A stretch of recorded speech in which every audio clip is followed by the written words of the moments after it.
aquí, ¿eh? Yo tengo. ¿Vamos a usar este micrófono de mano? Vale. Tal vez estamos ya en directo y no lo sabemos, así que por si acaso, muy buenas tardes, creo que ya podemos decir. Recordamos que estamos en el Global Education Forum, que se está centrando especialmente en la inteligencia artificial y en la educación. Y tengo el placer de dar paso a uno de los paneles, si no el panel más interesante por toda la conversación también que se está pues, gestando, obviamente, en torno a la inteligencia artificial. Hemos incluso escuchado, os comentaba al principio, hemos incluso escuchado esta mañana con el avatar que tenemos personalizado, dejarme a ver, perdón que dejo esto por aquí, que si el periodismo y la figura del periodista va a desaparecer. Y yo quiero que en algún momento, si no ahora, pues toquemos también eso, porque por nuestro bien esperemos que no. Dejadme que os presente, vamos a ir de izquierda a derecha para terminar allí. Tenemos con nosotros primero Alfonso Herrero, por aquí, de Europa Press. También a su lado, junto a mí, está Alberto Iglesias, del Español. A mi derecha, Diego Francesc, de Siena Educación. A su derecha está Elisa Silió, del País. Y la última, pero no por ello menos importante, tenemos también con nosotros a Adela Molina, de la cadena SER. Bueno, ¿quién quiere empezar?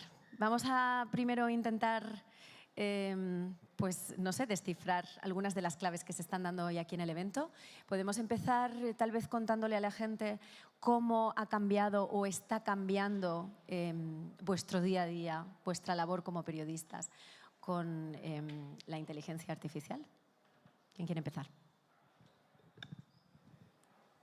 Bueno, pues en primer lugar, como has empezado hablando, quería decir que si nos están escuchando estudiantes de periodismo, que no tengan miedo, porque yo creo que los periodistas de momento no vamos a desaparecer debido a la inteligencia artificial. Somos bastante necesarios, tenemos un pensamiento crítico que la inteligencia artificial de momento no tiene, así que yo creo que decirles que no tengan miedo, que estudien sin problema periodismo porque van a poder trabajar en el futuro. Y bueno, pues nosotros en Europa Press de momento no estamos utilizando la inteligencia artificial demasiado, sí que la estamos utilizando como transcriptor, entonces nos está ayudando para transcribir a tiempo real las ruedas de prensa y bueno, además de a tiempo real, una entrevista, por ejemplo, si la grabamos con el audio, luego ya no tenemos que volver a la redacción a volver a escuchar de nuevo la entrevista, entonces ese tiempo que ganamos, porque en cuestión de segundos la inteligencia artificial nos transcribe el texto, entonces nos está ayudando mucho a recortar el tiempo, nos está facilitando el trabajo, sobre todo. Y ojo que hablamos que pueden ser horas de trabajo el que nos ahorramos, ¿no?, con estas tecnologías. Sí, son horas de trabajo. Yo además, lo primero, muchas gracias por la invitación. Yo además soy un infiltrado porque yo soy periodista especializado en tecnología, no en educación, aunque también soy profesor en el máster de periodismo de la Camil Juan Cela. Entonces, claro, mi conocimiento es de la parte de inteligencia artificial, no tanto de su aplicación en educación. Y como comentaba, desde otoño de 2023, cuando salió toda esta parte generativa, que no la inteligencia artificial lleva existiendo desde la conferencia de Dartmouth en 1956. Pero bueno, es cierto que todo este hype o esta expectativa que estamos teniendo desde que salió ChatGPT se popularizó y lo hemos estado introduciendo en muchísimos casos de uso, en muchísimas aplicaciones, ya no solamente en el periodismo, sino a nivel industrial, a nivel educativo, a nivel incluso sanitario también se está utilizando. Hemos visto todo ese hype y cómo todo el mundo nos hemos vuelto un poco, si me lo permitís, locos de querer utilizarlo sin saber todavía muy bien cuál es el caso real donde se puede aplicar y cuál es el impacto que puede tener.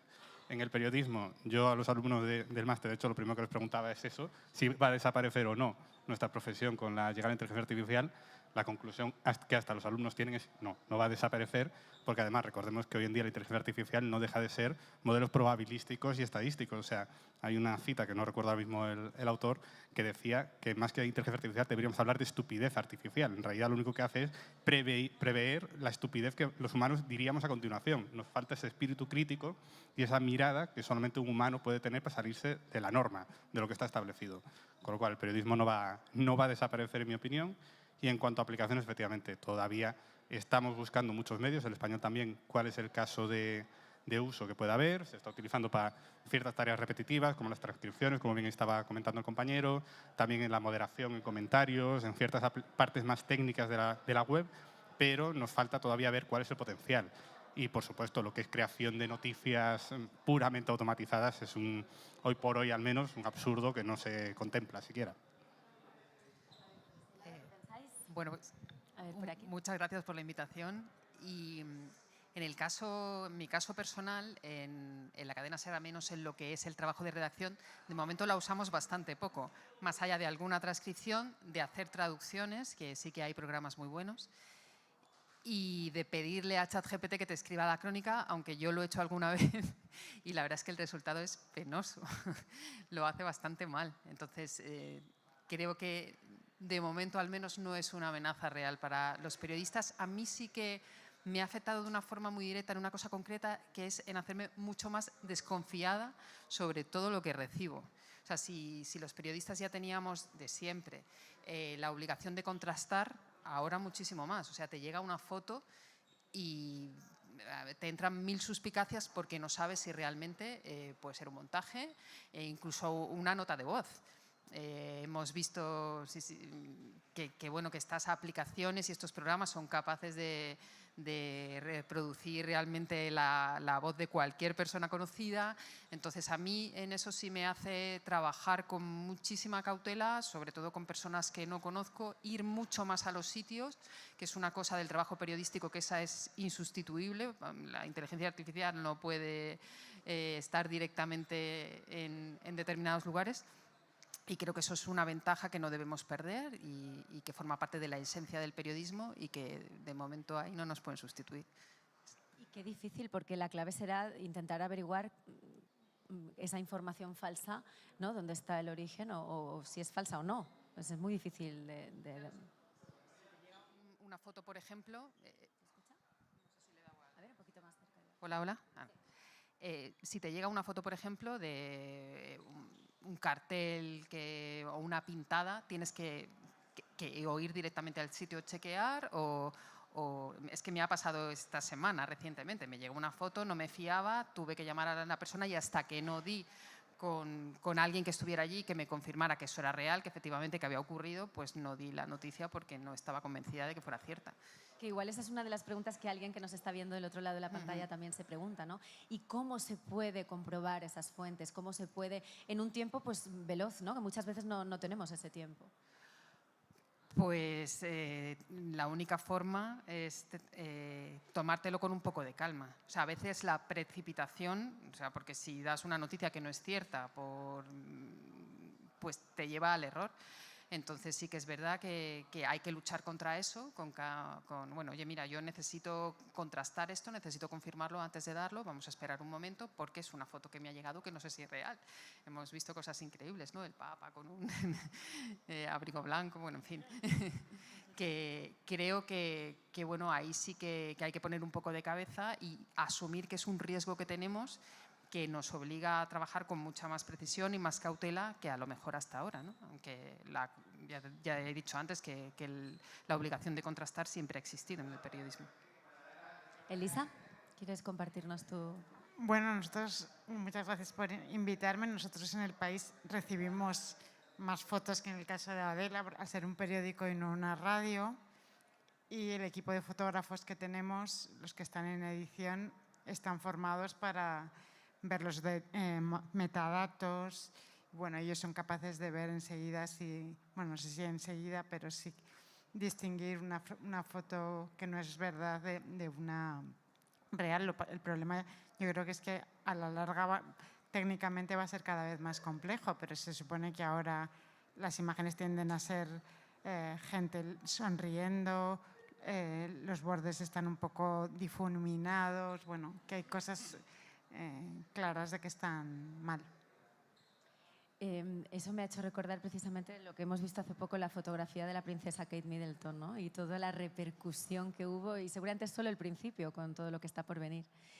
¿Quieres también tú compartir Sí, bueno, con nosotros? respecto a la Diego. primera cuestión que se planteó aquí, ¿no? Respecto a si podemos ser sustituidos en el futuro por máquinas, no solo los periodistas, sino yo creo que cualquier trabajador. La inteligencia artificial lo que viene a sustituir es tareas, no personas. En el momento en que tu trabajo puede ser sustituido por una máquina, entonces el prescindible eres tú. Porque esas tareas automatizables, digamos, que es lo que viene a intervenir la inteligencia artificial, si las puede hacer una máquina, ¿por qué las va a hacer una persona? quiere decir que tu perfil profesional es prescindible. Y esto me lleva a otra derivada, que es, yo creo que con la inteligencia artificial, no solo el trabajo del periodista, del educador o de cualquier profesional en el cual intervenga el intelecto, es más necesario si cabe, puesto que la inteligencia artificial no es inteligencia, eso es lo primero. Más bien, como decías tú, es estupidez artificial, pero incluso supuesto que tampoco sea estupidez y que tenga una cierta lógica, va a ser siempre la lógica de los datos, la lógica de la estadística, la lógica del algoritmo, que nada tiene que ver con el pensamiento humano y mucho menos con el pensamiento crítico, que es una de las cualidades, o si queréis, como se dice hoy en día, una de las soft skills que tienen que intervenir sí o sí en la relación entre los medios y el público, en la relación entre los educadores y sus estudiantes y el público en general, ¿no? Por lo tanto, desde ese punto de vista, creo que la inteligencia artificial no es un riesgo, sí es un reto. El reto todavía no sabemos el alcance que tiene, porque yo he estado en el panel de hace un rato con expertos en inteligencia artificial y educación, e incluso ellos pues tienen serias dudas respecto a la función de la inteligencia artificial en el proceso de educación-aprendizaje, que, bueno, pues hay varias perspectivas. Esta perspectiva del profesor que prepara sus clases y sus contenidos utilizando software de inteligencia artificial, que puede ser una perspectiva, y luego está la perspectiva del día a día de clase. ¿Cómo uso yo software? Que, por cierto, también me parece que lo mencionáis vosotros, está muy en pañales el software de inteligencia artificial ahora mismo, como para fiarse de él, ¿no? Y bueno, esta es una primera reflexión respecto a lo de las fotos. Pues efectivamente se cuelan muchas, sobre todo no ya por las fotos o por el origen de las fotos, sino por la propia dinámica de las redes sociales, que creo que permite, y de Internet en general, ¿no? Pero bueno, redes sociales, que permite una verificación mucho más difícil de la información y de la imagen, ¿no? Yo, en ese sentido, uso bancos de imagen bastante a menudo, y he de decir que si, vamos, yo he sido fotógrafo años atrás, pero tengo educado el ojo en ese sentido y distingo las fotos de los bancos de imagen que están generadas por inteligencia artificial de las que no lo están. Es verdad que te la pueden colar también, ¿no? Y esto se irá perfeccionando, pero a día de hoy yo pienso que se pueden detectar todavía. Si pensamos en un mensaje esperanzador, por ejemplo, de cara al alumnado, como tú nos comentabas en tus clases, ¿no? Como lo que estábamos comentando ahora, que obviamente hay ventajas y hay desventajas, también hay que tener mucho cuidado y tomar medidas de precaución. Pero ¿cuáles son, si nos centramos un poco en el lado positivo, cuáles son las oportunidades en ese día a día que me comentáis que ha cambiado para vosotros, en muchos casos también a mejor? Al final estamos ahorrándonos mucho tiempo solo con estas herramientas que mencionabais de traducción, de transcripción. Son horas de trabajo muchas veces para escribir una crónica que toma incluso menos tiempo que eso, ¿no? Entonces, me gustaría preguntaros por las oportunidades que creéis a la que nos enfrentamos con todos estos medios, sobre todo desde el punto de vista de la educación. No sé quién quiere empezar. Pues relacionado también con la educación, por ejemplo, una oportunidad que nos puede llegar a ofrecer la inteligencia artificial sería abordar, por ejemplo, el tan conocido informe PISA, que la inteligencia artificial nos podría ayudar a descifrarlo mucho más rápido, los datos, desgranarlos, sacarlos por temas. Nos cuesta mucho coger el informe, que tiene muchísimas páginas, y sacar los datos de España, desgranarlos por comunidades autónomas. Si tú ese informe se lo metes a la inteligencia artificial, sí que será capaz de ir dándote la información precisa que tú quieres y resumírtelo también de una manera más sencilla y compararte de manera muy rápida a lo mejor los datos de España con el resto de Europa, de países de la OCDE, por ejemplo, y te lo daría de una forma mucho más rápida de lo que lo hacemos nosotros, que nos tiramos horas con este informe, por ejemplo. Sí, tanto en el ámbito del periodismo como en el ámbito de la educación, lo iba a comentar. toda la parte de utilizar inteligencia artificial para análisis masivo de información, como comentaba, un informe PISA, pero también imagínate cuando estamos en la labor periodística o en la labor educativa en universidad, de analizar papers, de comparar papers científicos, al final son muchos documentos y tienen que hacer un metaanálisis de 20 papers científicos, no sé cuántas horas puede llevarte a hacer eso. De esta manera puedes subirlo todo a una herramienta de inteligencia artificial y hacerle preguntas concretas sobre los datos que realmente te interesan, sin tenerte, entre comillas, sin tenerte que leer todo el paper entero. Obviamente lo vas a tener que hacer porque la inteligencia artificial todavía tiene alucinaciones, tiene ciertos fallos, tiene sesgos, tiene muchísimos problemas todavía, pero en un futuro ideal la solución sería poder subir toda la documentación que quieras y hacerle preguntas concretas a esos documentos. Eso cambia completamente el modelo de investigación, cambia completamente el modelo educativo, porque ya no tienes que perder horas y horas o una tesis. No necesitas 4 años para desarrollar una tesis. Lo podrías hacer, si lo aplicas tal y como está ahora, lo podrías hacer en 1 año. Esto contando que todo funcionara de manera idílica, perfecta y maravillosa, que hoy por hoy no lo hace. Y en el ámbito del periodismo lo mismo.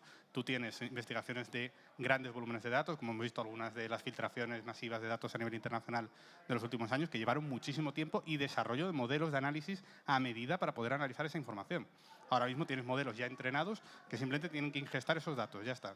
Con lo cual, facilita muchísimo esa labor a los periodistas, nos permite hacer un periodismo de investigación muchísimo más profundo y más rápido y con menos recursos que todos los medios de comunicación. Sabemos que también eso es una cosa que cada vez se pide más y en el ámbito educativo, obviamente, también facilita poder hacer todo eso en un futuro ideal. Yo coincido en lo que han comentado de que puede ser muy útil para el tratamiento de datos, cuando además en el periodismo educativo utilizamos mucho las estadísticas para ver las tendencias, para comparar la evolución de unos años a otros, en fin. El problema es que no me parece fiable para darte, digamos, el resultado de los datos o la tendencia sí, pero depende de la pregunta que tú le hagas. Yo no soy experta en inteligencia artificial, de hecho soy bastante analógica, entonces igual hay programas avanzados que son capaces, pero lo que yo he manejado, que es muy de andar por casa, dependiendo de la pregunta que le hagas, te da resultados completamente diferentes. Entonces, yo prefiero el método tradicional. Hoy por hoy no, dices, ¿no? Hoy por hoy no, y eso que pasa, una puntualización técnica simplemente, es que hoy por hoy los sistemas de inteligencia artificial generales, tipo ChatGPT, Llama, los modelos que todos conocemos, están programados para que siempre te contesten. Y si no saben la respuesta, se la inventan. Están programados para hacer eso, con lo cual, obviamente, no son fiables hoy por hoy tal y como están, pero sí que se están desarrollando algunos modelos ya en academia que ya están intentando, por lo menos, poner filtros o poner ciertos límites para que no suceda eso. Hoy por hoy todavía estamos ahí. A mí me gusta la frase que usa el presidente de Microsoft España de que con la inteligencia artificial uno no tiene un lienzo en blanco, sino que tiene un boceto y que a partir de ahí uno empieza a trabajar, pero creérselo 100% es una barbaridad. De hecho, yo venía, bueno, ayer cuando pensaba un poco en el encuentro de hoy, pensaba, pues yo no lo uso en nada. Porque, bueno, creo que nuestra labor como periodistas sí que tenemos que tener muy en cuenta cosas que sabemos de informaciones pasadas, que relacionamos unas cosas con otras, y eso jamás lo va a hacer la máquina. Pero se me ocurrió preguntar en el chat de la sección, que somos 14 en la sección de sociedad, si lo usaban. Solo lo usaba uno, pero el que lo usa una barbaridad. Y hasta el punto de que esto va a servir para que toda la sección nos pongamos las pilas, porque todos hemos decidido que queremos hacer como él. Entonces nos decía pues que desde que te hace para redes sociales un tweet que te pone hasta los emoticonos, pues si el jefe tiene que vender el tema que has escrito en la reunión, te hace un resumen, eso que tienes que verificar, pero que te lo hace, te analiza muy bien cualquier gráfico. Bueno, realmente sí que podemos empezar a usarlo un poco, pero de todos modos se supone que en el periódico nos han dicho que con mucha cautela, porque nos tienen que dar un curso de formación que la verdad es que no sé cuándo va a llegar, pero tiene que llegar. Seguro que pronto. Pero es verdad, cuando comentabais precisamente lo de la traducción, transición, yo sí tengo que decir, por ejemplo, que yo, siendo también periodista, vivo en Estados Unidos, me ha ayudado mucho a ahorrar tiempo en que la mayoría de mis entrevistas son en inglés. Cuando tengo que escribir en español, obviamente no es lo mismo, no puedo dejar que ChatGPT de la información, pero no es lo mismo editar un texto en el que yo ya tengo un audio o un vídeo y puedo continuar ese texto con una traducción que hace instantánea. A lo mejor son 2 horas de entrevista y literalmente pueden llegar a ser 4 horas que me ahorro solo de esa transcripción. O sea que a lo mejor es dependiendo, obviamente yo lo usé desde hace muy poco, pero tengo compañeros allí que llevan más de un año utilizándolo, ¿no? Entonces a veces es en qué momento lo descubrimos y cómo nos puede llegar a cambiar la vida. Obviamente dedicamos más parte a la edición de lo que hacíamos antes o en otros aspectos, ¿no? Y tú, Diego, también... Sí, vamos a ver, creo que como todo en la tecnología es el uso adecuado, ¿no? La tecnología pues, es un medio que está ahí, si lo quieres usar y aprovecharte de él, pues haces bien, porque no vas a usar un medio tecnológico que existe. Ahora bien, hay que encontrar el uso adecuado. Esto es válido tanto para la información como para la educación, ¿no? Que son los temas que estamos tratando aquí. Pero yo creo que justo la inteligencia artificial generativa, como decía, me parecía Alberto, pues irrumpió en un momento también un poco delicado, ¿no? Tanto de la información como de la educación, cuando OpenAI abrió ChatGPT en noviembre del 22 de una manera abrupta y además masiva, ¿no? En todos los países, no solo en Estados Unidos, en todas las lenguas. Y en ese momento se estaban poniendo en cuestión justamente el uso de la tecnología en nuestros ámbitos. Es que fijaros que se está dando la paradoja de que en los centros educativos se está poniendo en cuestión el uso del teléfono móvil, incluso se está prohibiendo, y al mismo tiempo estamos hablando de introducir la inteligencia artificial en la educación. Hay una cierta contradicción, una cierta paradoja ahí, ¿no? En cualquier caso, yo encuentro que esto va a ser cuestión de tiempo, es decir, que es como en su día la irrupción de Internet o la irrupción de la máquina de escribir, si queréis, o de la radio, cualquier tecnología. Con el tiempo la incorporaremos de manera natural. Otra cosa es que encontremos el uso adecuado de ella, ¿no? Y respecto a nuestro trabajo, pues yo creo que todo lo que tiene que ver con procesamiento de información va a ser siempre muy útil, ¿no? En lo que decís, ¿no? Es decir, coger distintos informes, extractarlos, procesarlos, sacar pues, las conclusiones más importantes, obtener, no sé, datos o metadatos de esos informes, en fin, todo eso puede ser utilísimo en tratamiento de imagen, en tratamiento de medios audiovisuales, de vídeo, de entrevistas, pues en todo eso es muy práctico, ¿no? De manera que yo creo que con el tiempo lo comentaremos esto de manera natural y diremos, bueno, esto es una tecnología más que nos ayuda en nuestro trabajo y que la consideraremos ya imprescindible, diría yo. O sea que con el tiempo estoy seguro de que no podremos trabajar sin inteligencia artificial. Sobre todo estoy pensando porque los ritmos del trabajo del periodista han cambiado mucho, ¿no? Antes podías escribir una crónica en una semana, tomarte tiempo para viajar, investigar, entrevistar a mucha gente. Ahora, pues, ¿cuánto tardan en pediros una crónica o en cuánto tenéis que salir? A veces, si a mí me hablamos... piden varias al día, o sea que no. Y varias al Ojalá día, fuera una. ojo. Bueno, una crónica, creo que igual te refieres más a un tema a lo mejor un poco más elaborado, pues ese se supone que uno diario. Y luego de ese haremos varias crónicas, ¿no? Para los distintos informativos. Así es como trabajamos en la radio. Una crónica es cada una de las informaciones que se emiten, cada uno de los informativos. Sí que es verdad que se trabaja a un ritmo mucho más acelerado, quizás que hace unos años, porque además la gente tiene otras fuentes de información, hay más competencia, las redes sociales pues nos han condicionado, yo creo que mucho a los periodistas, más de lo que deberían, en mi opinión. Y bueno, yo creo que ahí está el riesgo que comentábamos antes a la precipitación y creo que los medios tenemos la responsabilidad extra de en un momento además donde abunda la desinformación, donde hay fuentes de información no verificadas, donde hay bulos, WhatsApps que te llegan, no sé, de ser especialmente rigurosos porque creo que de ello depende de hecho nuestra supervivencia y creo que la credibilidad de los medios es lo que va a garantizar que la gente se siga fiando de nosotros y acuda a nosotros para informarse y vea que no es lo mismo lo que le llega al teléfono desde cualquier sitio que si acuden a un medio serio que les va a contar realmente qué es lo que está ocurriendo. Entonces, bueno, creo que que no solo la inteligencia artificial, sino ya Internet, las redes sociales sobre todo, nos pueden hacer caer un poco en las prisas y eso nunca es bueno. Es verdad que mantener la cabeza fría cuando te están llegando urgentes de no sé cuántos sitios es difícil, pero yo de verdad hago un esfuerzo por intentar trabajar con tranquilidad y no caer en el error, que siempre te puedes equivocar, pero no precipitarme. Bueno, nosotros en Europa Press, como agencia de noticias, no tenemos mucho tiempo para hacer un tema de información. Es decir, nosotros la noticia la teníamos que dar para ayer, como se dice.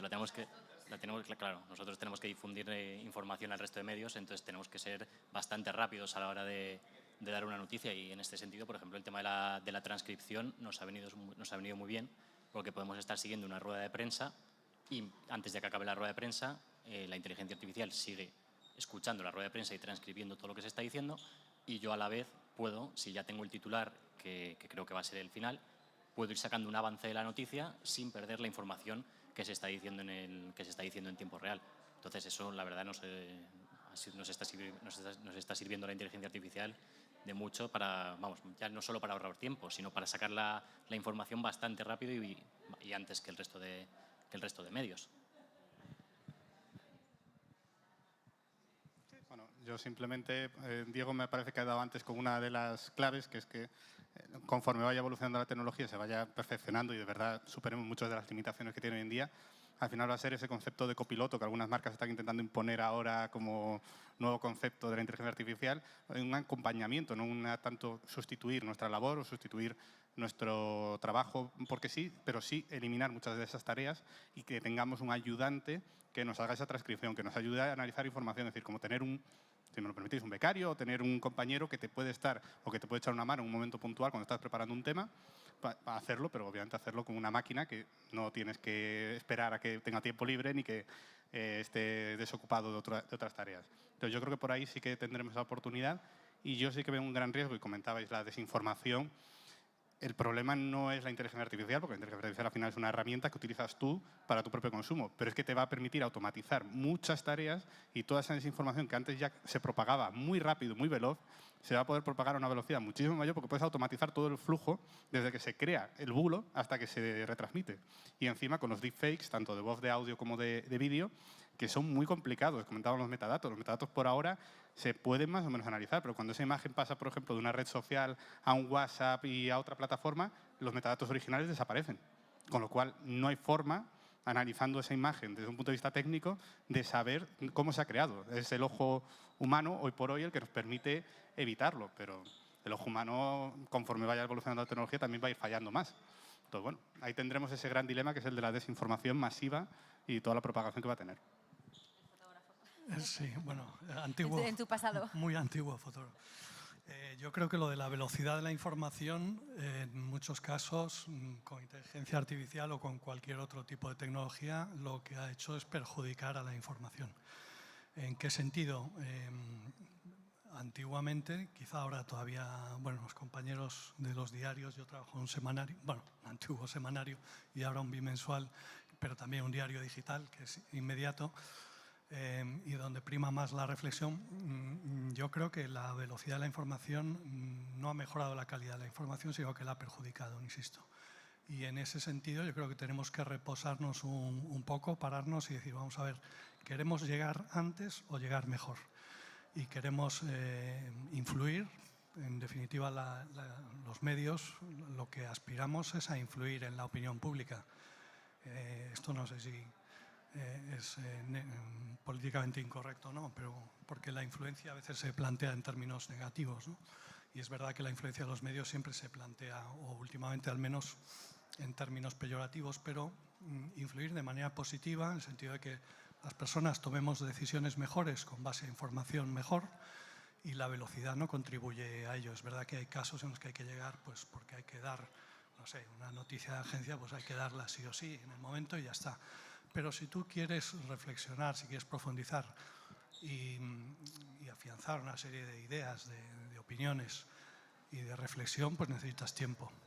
Es verdad que ChatGPT o Gemini o cualquiera de los asistentes virtuales lo que van a hacer pues es proporcionarte a lo mejor el contexto, el proceso o determinados datos que en ese momento pues no tienes a mano. Pero tu capacidad de reflexión, tu capacidad de abstracción y de obtener a partir de unos datos fríos, estadísticos, pues una conclusión más o menos coherente, eso siempre va a pasar por la intervención del periodista, del informador o del educador.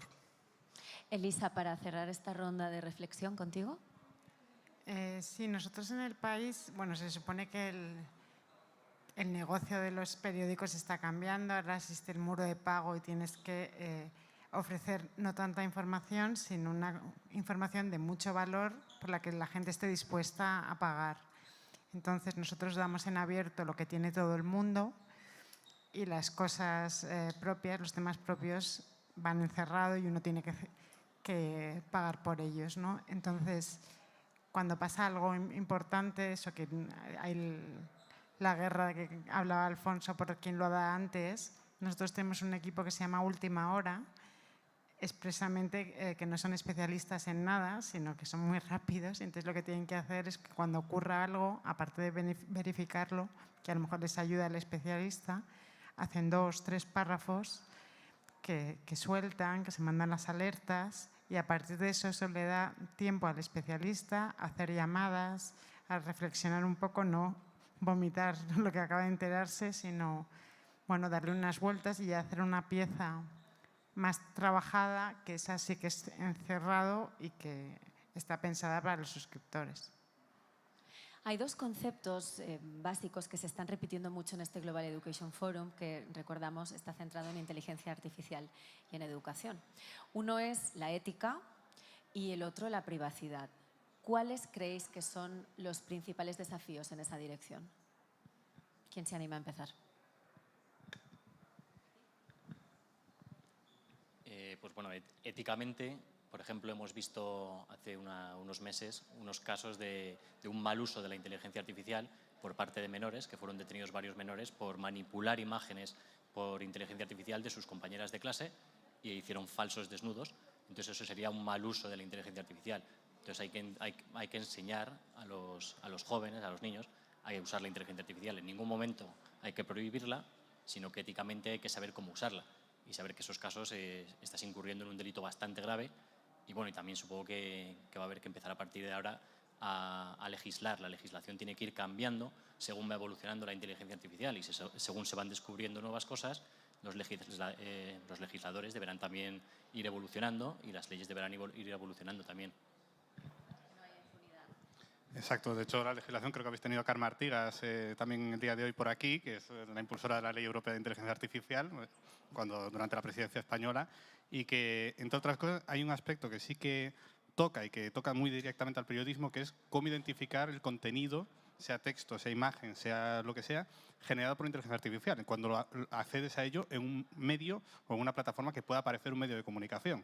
Estamos viendo algunos blogs, no me atrevo ni a llamarles blogs, páginas, vamos a dejarlo ahí, con contenido generado automáticamente por inteligencia artificial, en muchos casos con intereses o objetivos que obviamente distan mucho de lo que es el periodismo, pero que se hacen pasar por periodismo y que obviamente manipulan o pueden interferir en la opinión pública de una manera que no queremos y que puede poner en peligro incluso la democracia o el modelo social que tenemos.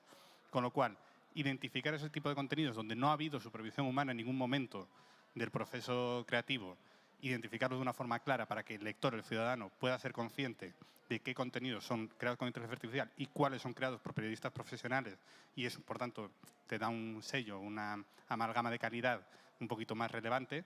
Yo creo que eso es un paso fundamental, está incluido en la ley, y veremos cuál es la aplicación en todos los medios de comunicación y especialmente en esos medios más discutibles, donde prima mucho eso, crear mucho contenido, mucho volumen, de cualquier forma y en muchos casos utilizando inteligencia artificial. Bueno, yo creo que los dos son retos importantes, de hecho son los que se están cuestionando ahora, tanto la ética como la privacidad de la inteligencia artificial, pero la inteligencia artificial por su naturaleza carece de ética, porque no le corresponde a una máquina tener ética. O sea, tenemos que introducir los demás, pero tampoco me fío de la introducción que le inventamos ni los políticos ni los legisladores, porque tampoco me tengo por qué fiar de la ética política, ni que muchas veces han demostrado que carecen de ella, ni de las legislaciones. De hecho, la legislación europea lo que está demostrando, vamos, ese primer paso que ha habido a nivel europeo en la legislación sobre inteligencia artificial ha ido en la vía de limitarla y de considerarla negativamente, de ponerle límites. En ese sentido, yo creo que somos todos los ciudadanos los que tenemos que meter la ética de nuestro trabajo, la ética ciudadana y la ética personal. Respecto a la privacidad, pues es verdad, como toda tecnología, pues implica el uso de datos personales y ahí pues hay que tener todas las precauciones para que no se utilicen, todas las precauciones y todas las prevenciones, porque las tecnológicas lo que quieren al final son nuestros datos, usarlos de una manera, digamos, ética y legal o no. O sea que en ese sentido todos los límites que se pongan son bienvenidos, ¿no? Es mi opinión. Datos personales y datos con derechos de autor, que ese es otro tema. Datos personales y datos con derechos de autor sobre los cuales están entrenados estos modelos y que obviamente en algunos casos, como el Grupo Prisa, ya llegando a acuerdos para licenciar esos contenidos, en otros casos consumiéndolos sin ningún tipo de contraprestación. Que esto también afecta al modelo de periodismo y al modelo de negocio de los medios de comunicación. Algunos problemas surgen. Se está enterando ahora, dice. Algunos problemas van surgiendo pues, en la medida en la que se le va dando uso. Vamos entonces con Adela. Yo pensando sobre todo en el trabajo periodístico y en el día a día, creo que para nosotros lo fundamental es la ética. Y si llega un momento que la inteligencia artificial, pues eso permite, bueno ya permite, pero recrear imágenes, voces, fotos, realmente te puedes inventar una historia que sea mentira y hacerla pasar como cierta, ¿no? Entonces, bueno, igual que ahora mismo uno no se inventa las declaraciones de la gente ni dice que ha estado en sitio que no ha estado por ética profesional, pues con esto, que creo que quizás es para los malos profesionales puede ser una gran tentación, pues ahí yo a lo mejor me repito mucho, pero vuelvo a insistir en que volver a los principios básicos del periodismo, del rigor, contrastar, va a ser más importante que nunca para combatir todos estos retos a los que nos enfrentamos de la desinformación, la inteligencia artificial, bueno, en fin, y dar una información veraz y útil para los ciudadanos y también para influir en la opinión pública, que no tiene por qué ser una cosa negativa y que creo que es a lo que aspiramos los medios en general. Elisa, decías que no lo sabías, pero la mayoría de las cosas van surgiendo, como decíamos, sobre la marcha, ¿no? Ya, bueno, pero nos podían informar, que nos mandan muchos correos corporativos. No está de más saberlo, vamos, pero me gusta que es por otro en lado. el chat este de 14 personas que estáis, ya lo podéis preguntar a ver si os lo resuelven. ¿Querías intervenir? No, que yo creo que por mucho esfuerzo que hagamos por hacer una información fiable, si la sociedad, y ya no hablo de los jóvenes, hablo desde que se nace hasta el de 100 años, no se conciencia de la cantidad de pseudomedios que hay y la cantidad de bulos, pues no hay nada que hacer. Entonces, o hay un esfuerzo de toda la sociedad porque yo, gente muy, muy formada, me sorprende los bulos que se traga y sin dudar de la fuente en la que se lo está leyendo, que no tiene autor, y tragan con todo. Por ejemplo, hay muchos problemas ahora también con las encuestas electorales de pseudomedios que no hacen encuestas, por supuesto, porque no tienen dos duros y que usan datos y los cocinan, pues no sé, la inteligencia artificial o qué, y que corren por internet y que, bueno, contaminan completamente la conversación. Diego, ¿quieres decir algo? Sí, bueno, no, añadir antes que no nos incluía a nosotros, los propios periodistas, también faltamos a la ética con bastante intensidad. Pero no, respecto a lo que has dicho de desinformación, hay uno de los sesgos de la inteligencia artificial, si no me equivoco, es crear precisamente burbujas. Bueno, y los propios algoritmos, como sabemos, es decir, crean una burbuja de información en la cual tú te metes, reafirmas tus creencias, que muchas veces son falsas directamente, pero una de las funciones de de las redes sociales y demás es reafirmarte en tus propias ideas, sean verdaderas o falsas, ¿no?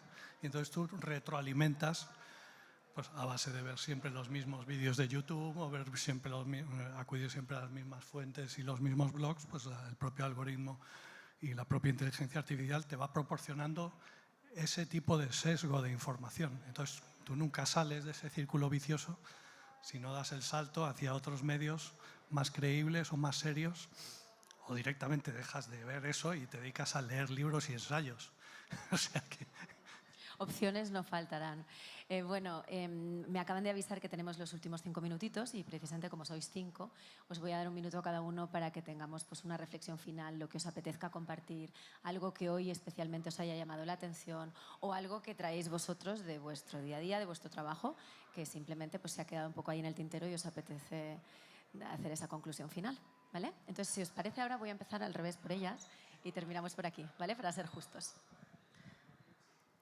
Pues bueno, yo creo que estamos en un momento muy interesante, tanto para la profesión periodística como para la educación.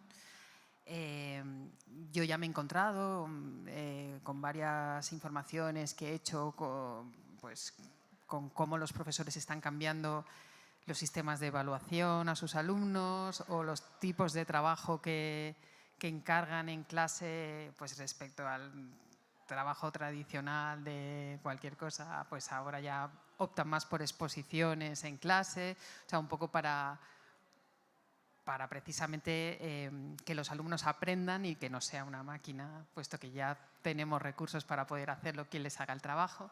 Entonces, vivir todo ese cambio y contarlo a la gente me parece muy interesante, a la vez que en tu propio trabajo y en tu propia forma de trabajar te estás teniendo que enfrentar a retos como estos que hemos comentado aquí.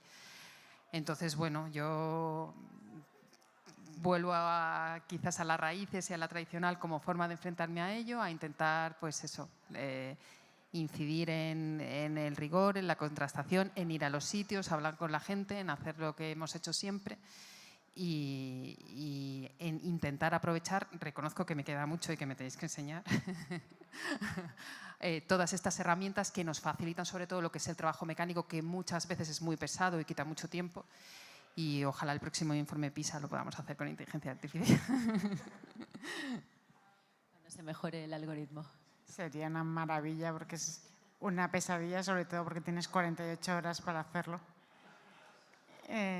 Yo me gustaría compartir una experiencia que estaba también Alfonso, que estuvimos en la Universidad de Miami hace poco y iba también un poco sobre inteligencia artificial y educación, parte del encuentro, y me llamó mucho la atención cómo se empieza a usar la inteligencia artificial para hacer una primera criba de alumnos. En universidades que tienen miles de solicitudes empiezan a usarla, lo que pasa es que les da miedo hablar de ello, por hacer una primera criba de gente que no corresponde al perfil que ellos buscan. Entonces es un tema complicado, pero parece ser que ya el 5% de las empresas en España ya están usando también en una primera fase para quitarse de encima currículums la inteligencia artificial, y probablemente sea algo que vaya más. Y me parece un tema interesante. Aquí en las universidades públicas no va a pasar porque para eso está la BAU, pero quizá la Camilo José Cela empiece a planteárselo. Y está pasando también en procesos de selección de trabajos de grandes empresas que ya lo utilizan y te obligan a firmar si quieres dices que no y no lo hacen, pero entonces ya seguramente te dejan el clima. Diego. Mi conclusión pues es bienvenida a la inteligencia artificial. Yo creo que tenemos que formarnos mucho más y quizá foros y eventos como este contribuyen a que, aunque es verdad que todos ahora nos hemos visto un poco forzados quizás a hablar, y de hecho pues están proliferando mucho publicaciones, ensayos, artículos y congresos, ¿no?, como este en relación con la inteligencia artificial, pero es verdad que está muy incipiente. Pero todo lo que sea formarnos en ese sentido e introducirlo en nuestras vidas sin miedo, pero siempre con la finalidad última, yo creo que de fomentar el espíritu crítico, ¿no?, el pensamiento por uno mismo. Yo creo que es además uno de los retos también que tiene la educación ahora mismo, más allá de la tecnología y de su uso o su mal uso. pues es fomentar en el público y en los estudiantes el pensamiento crítico, ¿no? Que seamos capaces de pensar por nosotros mismos. No hay ninguna máquina tan potente que sea capaz de sustituir al cerebro humano formado y estudiado. Y en ese sentido, bienvenida la inteligencia artificial, lo que venga, pero tenemos que verla con cierta precaución. Sí. Yo una puntualización sobre el tema de lo de seleccionar currículum. Eso es un aspecto a vigilar muy de cerca porque ya ha pasado con empresas. De hecho, recuerdo Amazon en Estados Unidos y Microsoft también suspendieron servicios de este tipo porque hicieron procesos donde, obviamente, la base de entrenamiento de esos modelos de inteligencia artificial tenía sesgos de género, raciales y demás, que obviamente el sistema no es racista ni es machista, pero los datos sí lo eran. Con lo cual, el sistema perpetuaba continuamente esos sesgos y tuvieron que quitarlo, obviamente, por motivos obvios. Por conclusión, por mi parte, que el periodismo obviamente tiene mucho futuro, ese espíritu crítico y esa curiosidad que solamente puede tener un ser humano, hoy por hoy al menos, la vamos a seguir teniendo. Tendremos esa ayuda, ese asistente, cada vez de una manera mucho más intrínseca a nuestra labor cotidiana, pero nunca va a eliminar esa parte y tampoco va a eliminar nuestra función principal cuando estamos hablando de una tecnología como la inteligencia artificial, que ha llegado de repente, que se ha hecho un hueco en el mercado, en la sociedad, de la noche a la mañana, como quien dice, la gente nunca había hablado de inteligencia artificial, de repente todo el mundo habla de inteligencia artificial y esto es caldo de cultivo perfecto para sensacionalismo y para dejarnos llevar por noticias muy locas respecto a sus potencialidades y también sus riesgos. Recurramos a los medios de comunicación serios, al análisis y a ver la realidad inmediata y pragmática y no a los titulares fáciles que muchas veces se tiende a ello, pero que no es la realidad. Alfonso, para terminar. Bueno, para concluir, yo quería hablar un poco sobre lo que es la inclusión de la inteligencia artificial en el sistema educativo. Aquí creo que habría que hacer una diferenciación entre lo que es la educación superior y lo que es la educación obligatoria o la educación en edades tempranas. Y yo creo que en la educación superior prácticamente hay una unanimidad por parte, yo por lo menos con los rectores que yo he podido ir hablando, de que hay que implementar la inteligencia artificial en el aprendizaje, de que hay que guiar, los profesores tienen que guiar a los alumnos en ese uso de la inteligencia artificial. Pero yo creo que en edades tempranas hay que mantenerla un poco al margen y seguir utilizando los métodos tradicionales un poco de aprendizaje que ya tendrán tiempo para aprender sobre inteligencia artificial. Alfonso, Alberto, Diego, Elisa y Adela, muchísimas gracias por acompañarnos hoy. Aquí concluye nuestra conversación con periodistas en este Global Education Forum 2024. Gracias de nuevo por estar con nosotros y el contenido estará publicado, por cierto, en todas nuestras redes sociales.